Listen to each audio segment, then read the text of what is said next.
প্রথমে একটা মিক্সিং বোলে একটা ডিম ভেঙে নিচ্ছি, দিয়ে দিব হাফ কাপ চিনি।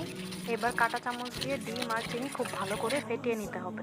স্বাদ মতো লবণ, চিনিটা সম্পূর্ণ গলে না যাওয়া পর্যন্ত ফেটিয়ে নিতে হবে। চিনি গলে গেলে এর মধ্যে দিয়ে দিচ্ছি 1 কাপ ময়দা। এখন এটাকে মিশিয়ে নিব আস্তে আস্তে।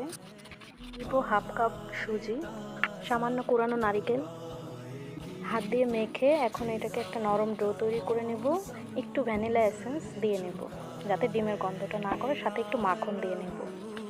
মিশ্রণটি প্রথমে কিছুটা আঠালো মনে হতে পারে, তবে ভয়ের কিছু নেই, সুজির রস শুষে নিলে এটা ঠিক হয়ে যাবে। এবার 10 মিনিটের জন্য ঢাকনা দিয়ে এটি রেস্টে রেখে দেবো। এরপর সামান্য ময়দা ছিটিয়ে নেব, তারপর রুটির মতো বেলে নিয়ে আমার কাছে থাকা যে ডিজাইনগুলো ছিল আমি সেই ডিজাইনগুলো করে নিয়েছি।